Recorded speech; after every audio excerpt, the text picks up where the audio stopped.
खरं तर आज चौथ्यांदा या व्यासपीठावरनं मला पुन्हा एकदा या भागाचे लोकप्रतिनिधी व्हायची संधी द्या ही विनम्र विनंती करायला मी आलेले आहे। तमाम इंदापूरकरांचे मी मनपूर्वक आभार मानते की 3 वेळा मोठ्या संख्येने आपण मतदान करून मला दिल्लीला जायची संधी दिली, त्याबद्दल तुमचे मनपूर्वक आभार मानते आणि ऋण मी आयुष्यभर विसरणार नाही हेही सांगते। इंदापूरकरांनी माझ्या विरोधातला उमेदवार कुठलाही असला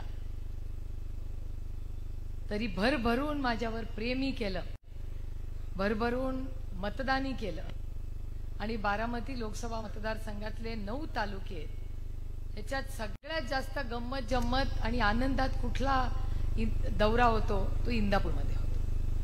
इंदापूरमध्ये सगळे कार्यकर्ते सहकारी अनेक वर्ष आदरणीय पवार साहेबांवर प्रचंड प्रेम करणारे आणि त्याच्यामुळे जेव्हा महारुद्र पाटलांनी सकाळी मला सांगितलं की असे फोन वगैरे येत आहेत, म्हटलं तुम्ही कशाला चिंता करताय, फोनला इंदापूरकर घाबरणार नाहीत। मला वाईट त्या करणाऱ्याचं वाटतं की त्या बिचाऱ्या करणाऱ्या जो फोन केलाय त्याला इंदापूरकरांनी काय उत्तर दिलं असेल त्याची काळजी मला जास्त वाटली, कारण का हा स्वाभिमानी आणि आदरणीय पवार साहेबांवर प्रचंड प्रेम करणारा हा तालुका आहे।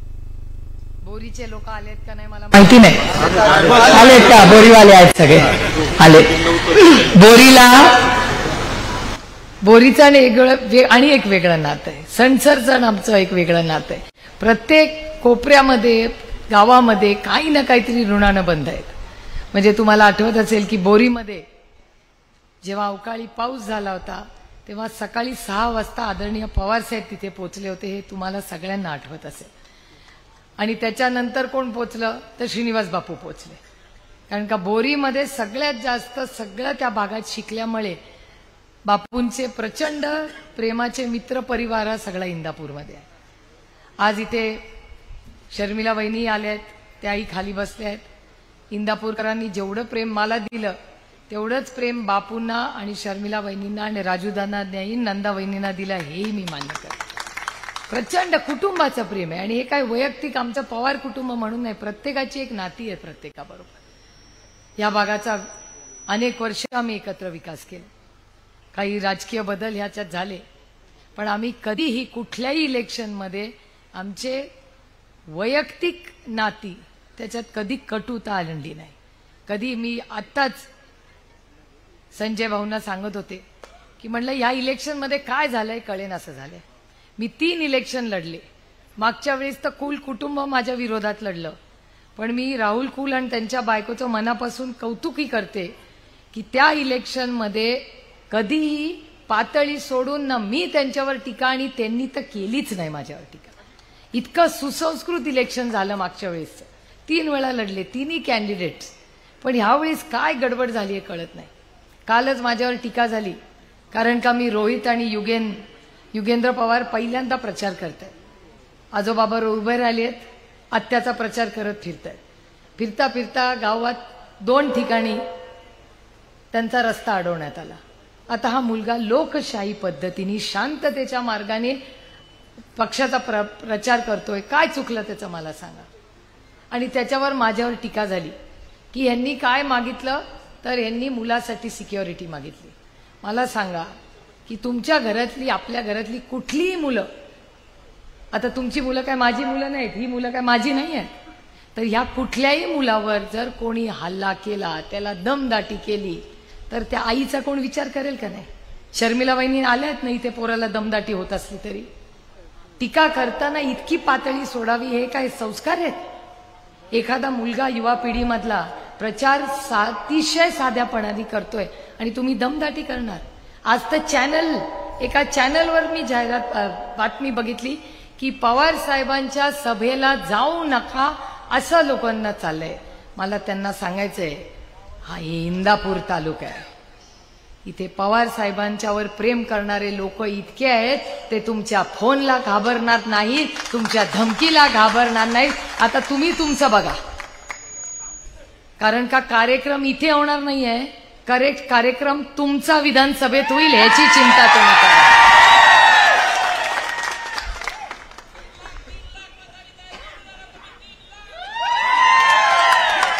आता ते मतदान ते तू करून घ्यायचं आणि चांगल्या पद्धतीने, त्यांच्यासारखं नाही. आता तुम्ही बघा, आता कुठल्या मशीनीचं मिठू सांग बाबा. Washing machine. आता वॉशिंग मशीनचा कार्यक्रम मी नाही करणार आहे, ते राऊत साहेब आहेत. त्याच्यामुळे मी काय फार आज माझं भाषण ऐकायला कोण नाही आलं. आज सगळे राऊत साहेब, पवार साहेब आणि थोरात साहेबांचं भाषण ऐकायला. कुठल्या? अच्छा, ईव्हीएम मशीन. मला वाटलं आजकाल वॉशिंग मशीन, खडी मशीन, ईव्हीएमचं मशीन, काय काय करू बाई या मशीनचं, असा प्रॉब्लेम झालाय. पण आज तुम्ही बघताय, कुठे गेला आपला तो, इथे बसलाय बघा हा राहुल. राहुल का इथे आलाय, त्याच्या बघा गळ्यात कांदा आणि दूध आहे. तो का लढतोय? हा आपल्यापैकीच राहुल एका शेतकऱ्याच्या कष्ट करण्याचा सुपुत्र आहे. त्याला भाषण करायची इच्छा होती. काय?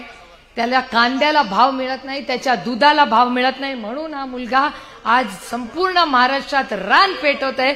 कारण का त्याच्या वडिलांच्या कष्टाला भाव नाहीये, ना कांद्याला भाव आहे ना दुधाला भाव आहे. आता हे का 8 रुपये 10 रुपयांनी कांदा विकलाय. आणि खर्च किती आला? किती? एकरी ₹1,00,000 खर्च, हातात पडले 40,000 रुपये. म्हणजे 60,000 रुपयाचा घाटा झाला, तोटा झाला एका एकराला. आणि दुधाचं 24 रुपये 25 रुपये लिटर.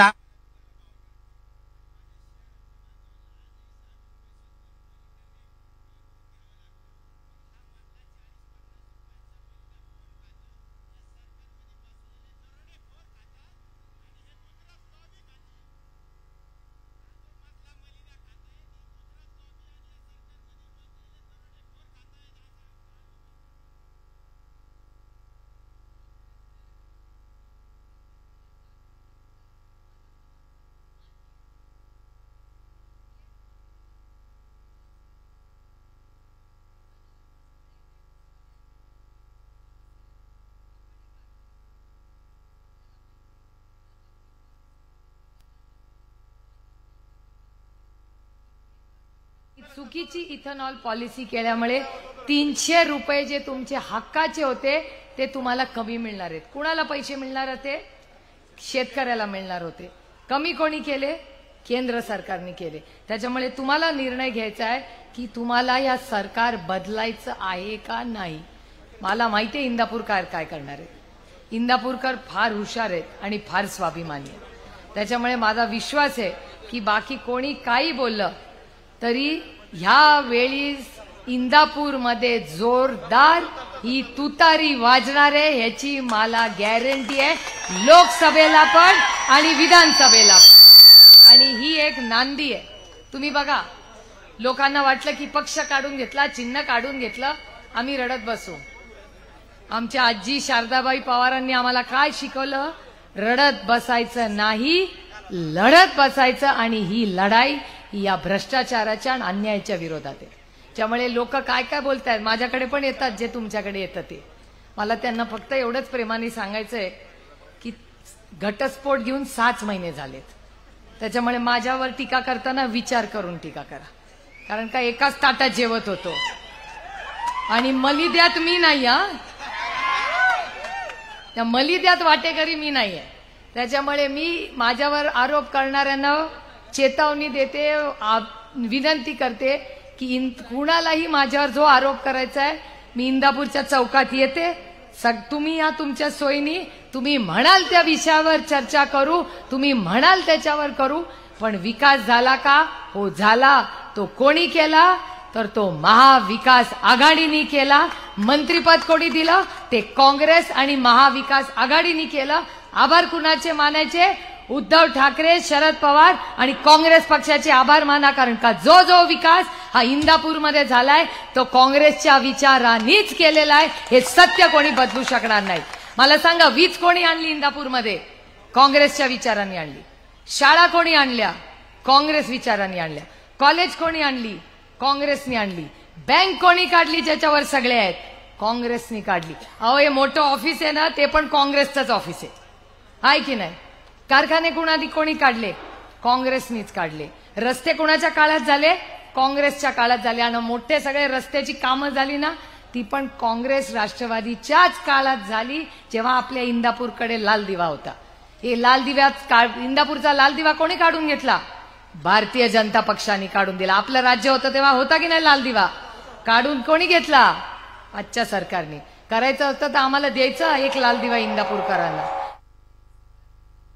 राजकारण, महागाई, बेरोजगारी, भ्रष्टाचार याच्यावर आता बोलतीलच राऊत साहेब, त्याच्यामुळे मी फार वेळ घेणार नाही. आपल्या बाकीच्या सभा चाललेल्याच असतात. पण आज मुंबईवरून आवर्जून या सभेसाठी आज राऊत साहेब आणि बाळासाहेब आले. त्या दोघांचेही मी मनपूर्वक आभार मानते आणि त्यांना शब्द देते की आज मी त्या दिवशी भोरला बोलले होते की आम्ही, आता आम्हाला विचारतात पत्रकार, तुम्ही किती सीट लढणार? आम्ही 48 सीट महाराष्ट्रात लढणार आणि सगळ्या जिंकून आणण्यासाठी आम्ही प्रयत्न करणार. आज एवढ्या मोठ्या संख्येने आज महारुद्र पाटील, तेजसिंग आणि सगळ्या टीमनी ही एवढी मोठी, मला पत्रकार, एक दिल्लीवरनं पत्रकार आली होती, आहे का नाही ती इथे फिरते, तिने मला विचारलं इंदापूरची सभा कशी होणार? म्हटलं का नाही होणार? ते म्हणले तुमचे सगळे मोठे नेते गेले. म्हटलं आमचे नेते जरी एका वेगळ्या पक्षात आले तरी आमचे कार्यकर्ते जागेवर आहेत. त्याच्यामुळे एवढी मोठी सभा आज इंदापूरमध्ये होते. त्याच्यामुळे मला बाकी काही बोलायची गरज राहिली नाही. या सगळे पत्रकार पण माझ्याकडे प्रेमाने बघून हसतायत, कारण का त्यांनाही ते माझ्यापेक्षा जास्त हे सगळं बघतात. पण एक आनंदाचा आणि स्वाभिमानाचा दिवस आज आपण इंदापूरमध्ये साजरा करतोय. आपण जे 3 वेळा मला मतदान करून इथे आपल्या सगळ्यांची लोकप्रतिनिधी म्हणून व्हायची संधी दिली, पुन्हा एकदा मेरिटवरचं माझं काम बघून तुमची ही लेख देशामध्ये पार्लमेंटमध्ये, आणि तिथे माझा सगळा सोयरा मला मतं देत नाही, तिथे मार्क पण देत नाही. देणारा कोण आहे? तर भारतीय जनता पक्षाचा मंत्री मार्क द्यावे लागतात. पण ह्या देशामध्ये 1 नंबरचं जे बक्षीस गेले 10 वर्ष खासदारकीचं मिळतंय ते तुमचा खासदार सुप्रिया सुळेला मिळतंय. त्याच्यामुळे माझं मेरिट बघून मला मतदान करा, एवढीच विनम्र विनंती करून आपली रजा घेते. जय हिंद, जय महाराष्ट्र, जय आघाडी.